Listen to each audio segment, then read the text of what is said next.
E aí, gente, tudo bom? Sejam bem-vindos no aulalivre.net. Hoje a gente vai começar a botânica. Geralmente a gente trabalha com os alunos e fala de botânica, chegam a se arrepiar, né? Aquele assunto difícil. A botânica é um assunto presente em todas as provas de vestibular. É algo muito importante para a biologia, para os biologistas, para nós biólogos. Então ela vai aparecer em prova e assim, ó, a ideia é descomplicar a vida de vocês. A gente vai, de uma forma de revisão, trabalhar com todas as divisões da botânica. Uma ideia boa que a gente tem que ter é com os nomezinhos que complicam, mas é interpretar eles e trabalhar sempre, né, com o seu antagônico, com aquele que tem uma função contrária, com uma visão evolutiva. Surge aqui, não tem aqui, e a gente consegue entrelaçar isso. É o que muitas questões fazem. Tá? A gente começa, por exemplo, né, na nossa Botânica 1, com a questão da taxonomia. Taxonomia é classificação. E olha só, eu posso dar alguns nomes. Vamos trabalhar com todos eles e depois a gente vai inserindo em cada divisão. Por exemplo, né, o que é uma talófita? Que são as algas. São aqueles vegetais que o corpo é um talo. Ele não tem diferenciação, é simplesmente um talo. E fica bem legal se vocês trabalharem talófita e lembrar o que é o contrário de uma talófita, que vai ser o quê? Uma cormófita, ou em alguns casos chamadas de embriófitas. Uma cormófita não é aquele vegetal que tem cor, não, cuidado, não tente deduzir tantas coisas. Cormófita é aquela que possui corpo, é aquela que possui órgãos diferenciados. A gente vai ter a presença em uma cormófita de raiz, caule e folha, por exemplo. As cormófitas que nós temos, né, começam ali nas briófitas. Por mais que as briófitas não tenham órgãos bem definidos, eles têm estruturas que parecem raiz, que parecem caule, que parecem folhas, tá? Eles são o que, gente? São cormófitas já. E a partir dali, todo mundo vai ser. Essa cormófita, né, lembra, ela é mais especializada. Então a gente está tendo e sempre vendo esse processo com uma linha evolutiva. Eu posso usar outra característica, né, e falar de uma traqueófita. Traqueófita ou uma atraqueófita, que é o contrário. Uma traqueófita a gente pode chamar de uma vascular, uma planta vascular. Se eles falarem em prova de uma traqueófita, de uma atraqueófita, ou de uma avascular, de uma traqueófita ou de uma vascular, lembrem que ele está falando com o quê? Em vasos condutores. Por exemplo, ó, as traqueófitas vasculares, nós temos o quê? As pteridófitas, as gimnospermas e as angiospermas, que são divisões. As atraqueófitas, nós vamos ter como exemplo, ó, todas as talófitas, as algas entram aí, e, por exemplo, as briófitas. Elas não têm vasos condutores, não têm a presença dos condutores dos vegetais que nós chamamos de xilema e floema.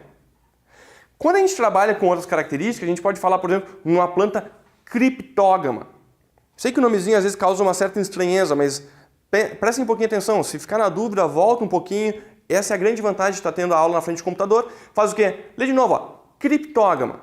Criptógama é uma característica de plantas que não possuem flores. A ausência de flores. Briófitas e pteridófitas. Agora, o contrário de uma criptógama que não tem flor é uma fanerógama que possui flor. Essa fanerógama vai ser as gimnospermas e as angiospermas. Então, criptógama sem flor, fanerógama, lembra? Fanerógama com flor. A gente pode ter também, ó, uma planta sifonógama, que vai formar um sifão, que vai formar uma estrutura chamada tubo polínico, que é bem importante. Quando isso surgir, eu vou dar um certo destaque, porque é uma coisa que aparece bastante em prova. E a gente também tem as espermatófitas, que são as que produzem sementes. Todo espermatófita vai estar associado com semente, nem todo vegetal produz semente, isso é uma coisa importante. Vamos começar com a nossa primeira divisão, vamos começar de baixo e depois, né, chegar nos níveis mais evoluídos. A gente começa, por exemplo, trabalhando, né, com as briófitas. Exemplo de uma briófita, nós temos os musgos, as hepáticas e os antócidos. O principal representante sempre é quem? Sempre é musgo. Sempre o musgo. E o que a gente tem que lembrar? Características dos musgos, tá? Primeiro, é uma briófita, certo? O que a gente tem? São atraqueófitas, não possuem vasos condutores, por isso são pequenininhos. Geralmente a gente enxerga o musgo em cima, né, de um muro, só com aquela partezinha que parece um veludinho. Aquilo é um musgo, certo? Então, são avasculares. Elas já podem ser classificadas assim, né, principalmente os musgos, como uma cormófita. Tem raiz, caule, folha, ou melhor, estruturas que lembram raiz, caule, folha. O que lembra a raiz é um rizoide. O que lembra o caule é um cauloide, o que lembra a folha é um filóide. Estruturas que parecem, ainda não são, mas têm a função, essa é a ideia. O que a gente chama atenção bastante é que os musgos, eles precisam de água para a reprodução. Eles têm um ganho evolutivo. Geralmente a gente trabalha com musgo e diz, é o primeiro, não tem nada evolutivo. Não, tem ganhos evolutivos. O musgo é o primeiro a possuir um sistema de sustentação. Ele se sustenta, né? O musgo, por exemplo, né, ele é o primeiro a ter estruturas que protegem os órgãos reprodutores. E eles conseguem, por exemplo, sair da água. Se não, tem que ficar na água, porque aquele órgão reprodutor vai dissecar, basicamente, né? Então a gente tem, nos musgos, uma questão interessante, né? Então, eles saem da água, mas são os primeiros vegetais, a gente pode trabalhar com vegetais terrestres, né? Então, por isso que eles são um pouquinho evoluídos. Então, a traqueófitas não tem vasos condutores, pequeno porte. Eles são, né, plantas acifonógamas, não possuem o tubo polínico, certo? Não tem aquele sifão e precisam da água para a reprodução. Tem gametófito, e a gente trabalha muito com as fases, o gametófito e o esporófito. Geralmente a gente fala isso, né? Os alunos ficam com medo do ciclo reprodutivo. Gametófito, esporófito, aquilo sempre me confunde, aquilo é um horror. Não, calma. Olha o que diz o nome. Gametófito, tá? Fitoplanta que produz gametas. Esporófito, fitoplanta que produz os esporos. Todos os vegetais se reproduzem por uma alternância de gerações. Lembrem disso, por uma metagênese. Quando o esporófito forma o gametófito, isso é uma reprodução assexuada.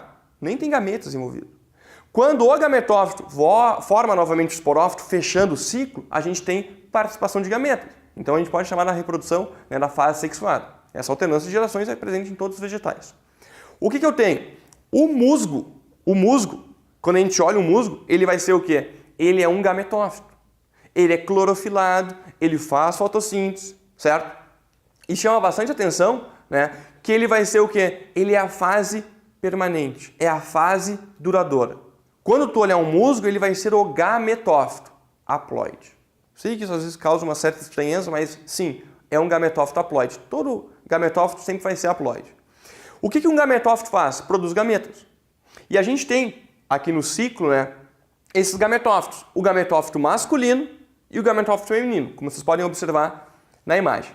O gametófito masculino, ele tem... Como é que eu sei que ele é masculino? Eu olho o órgão reprodutor dele.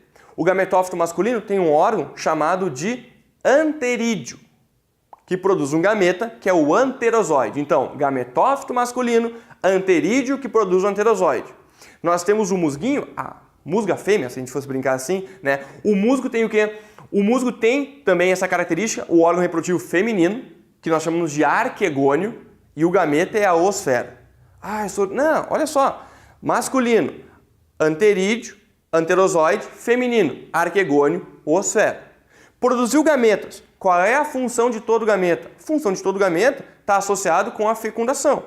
Então, olha só, o gameta masculino ele sai e ele vai nadando. Por isso que precisa da água para a reprodução. Ele vai nadando e encontra a oosfera fecundando, né? E aquele zigoto se forma sempre. O zigoto se forma sempre no gametófito feminino.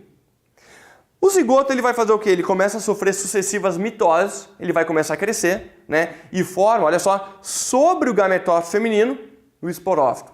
Isso mesmo. Sobre o gametófito feminino, a gente vai encontrar o esporófito, que agora é diploide. O esporófito, fito que produz esporos.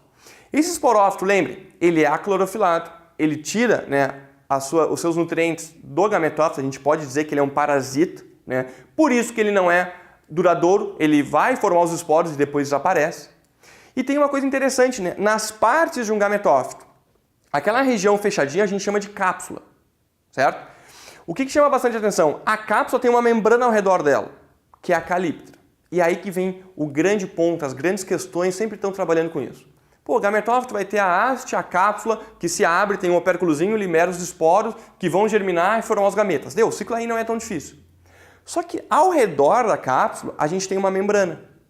E essa membrana nós chamamos de calíptra. E olhem aqui no desenho. Quando ocorre a fecundação, vem comigo para o quadro. Vamos tentar simplificar. Imagine, eu vou desenhar o órgão reprodutor masculino. Não te assusta, tá? Que a gente dá o nome de um anterídeo. Vou desenhar o órgão reprodutor feminino, certo? Que está sobre o gametófito feminino, que a gente chama de arquegônio. Olha só, o anterídeo vai produzir aqueles gametas que são flagelados, e gametas flagelados devem nadar, para que na presença de água, ele faça o quê? Ele encontre aquele gameta que estava ali dentro, que vai ser quem? A oosfera. Gente, depois que fecundou, acontece isso aqui, ó. Formou-se o zigoto e o arquegônio se fecha. Faça um trabalhozinho assim, ó, de memorização, tá? O arquegônio se fechou. Eu tenho aqui dentro, então, tá? O nosso zigoto. Diploide, 2N. Olha aqui. Uma coisa importante. O arquegônio se fechou. De onde que é o arquegônio? O arquegônio faz parte de qual tecido? Isso é uma coisa importante. O arquegônio é tecido gametofítico. Logo, este arquegônio ele é haploide ou diploide? Isso mesmo, ele é haploide. O cigoto começa a crescer, aquele embriãozinho vai começar a se desenvolver e olha aqui, vou fazer um corte. E essa região, a tampa do arquegônio, ela se rompe.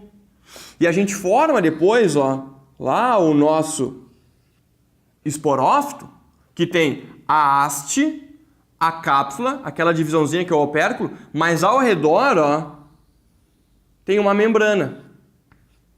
Uma membraninha que fica ali ao redor. Essa membrana que está ao redor ali, ó, nós chamamos de uma calíptra. E lembrem, né? Se isso aqui é o esporófito, esse esporófito, ele vai ser o quê? Ele é 2N. Esporófito 2N. Mas e aquela calíptra? Aquela membraninha que está ao redor ali da cápsula. Dá muita vontade, eu sei que dá vontade, mas segura. Não é 2N. Porque ele não é um pedaço do arquegônio, e é isso que eles tentam. E geralmente os alunos se atrapalham um pouquinho. Vocês não, tá? A calíptra, ela é haploide. Ela é ele. E eu sei que parece um detalhezinho meio bobo, mas são essas coisinhas que aparecem em prova. E essas coisas que você não pode errar na prova. Certo? Ué, então vamos adiante agora aqui com as pteridófitas. Evoluímos. Saímos de briófitas para as pteridófitas. Pensem assim, ó, o que é ganho evolutivo? O que surge pela primeira vez? E é algo muito importante. Nas pteridófitas, né, vai surgir o quê? Vasos condutores. Então, se briófita era uma atraqueófita, as pteridófitas serão o quê? Traqueófitas, plantas vasculares, surge o xilema e floema.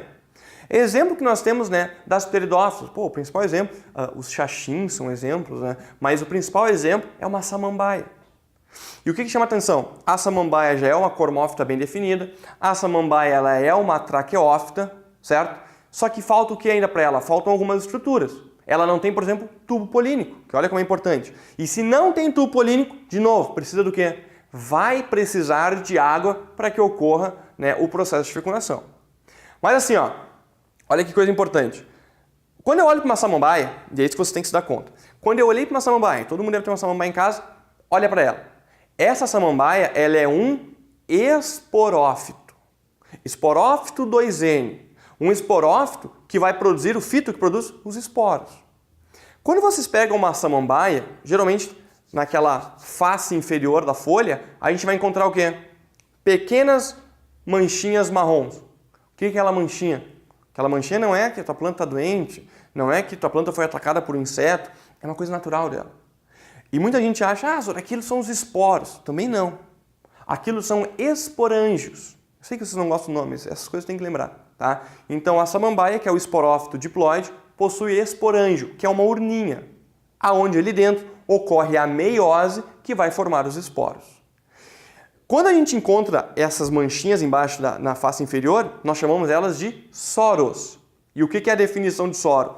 O soro simplesmente é um acúmulo de esporângios. Esses soros, é bem importante vocês lembrarem, né, que dentro dos esporângios vai possuir e vai ocorrer o processo da meiose. E o soro é uma coisa natural. Olha só, esse esporo que foi formado, ele vai para o solo e vai sofrer uma germinação. A germinação de um esporo, de qualquer esporo, sempre dará origem a um gametófito. Aqui nós temos outro detalhezinho. É um gametófito mais especial, é um gametófito hermafrodita, que nós chamamos de prótalo. No mesmo gametófito, lembra que lá nos musgos nós tínhamos gametófito macho, gametófito fêmea, ou musgo macho, musgo fêmea? Aqui não. Aqui tu tem um prótalo que é um gametófito hermafrodito. Então, na mesma estrutura, tu vai ter o órgão reprodutor masculino e o órgão reprodutor feminino. Esse órgão reprodutor masculino vai produzir de novo, é o anterídeo que produz os anterosóides que vai nadando para que ocorra a fecundação. Naquele prótalo, começa a se desenvolver o quê? Vocês conseguem ver na figura, ó, aquele esporófito que veio e é fruto de uma fecundação e nessa fecundação organiza e origina um organismo diploide, 2N, que vai se desenvolver numa grande samambaia. Coisas importantes quando a gente trabalha, né, com as samambaias é sempre lembrar, né, que o principal representante das pteridófitas são as samambaias, é sempre lembrar que a fase predominante, a fase duradoura, começa agora a ser o esporófito, que nós temos os soros, que nada mais do que são acúmulos de esporângios, onde ali dentro ocorre a meiose, se formam os esporos. Em alguns casos pode até ser produzido por um indúsio, tá? Que é uma membraninha. E nós temos o prótalo, que é um gameta bissexuado, né? Um gametófito bissexuado que produz tanto gametas masculinos como gametas femininos. Isso é um ganho evolutivo para elas, tá? E geralmente quando a gente trabalha nessa alternância de gerações, né, a gente usa muito a água, né? E elas vão estar, tanto briófitas como pteridófitas, vão estar em ambientes, né, com alta umidade, diferente dos outros níveis, diferente das outras divisões. Mas as outras divisões a gente vê na nossa aula, que vai ser a Botânica 2. E não se esqueçam, todo o material está disponível no site para vocês. Espero vocês na próxima aula. Tudo de bom, gente. Tchau. Siga o aulalivre.net nas redes sociais e fique por dentro de tudo o que acontece em nossos cursos. YouTube, Twitter e Facebook. aulalivre.net, seu portal de cursos grátis.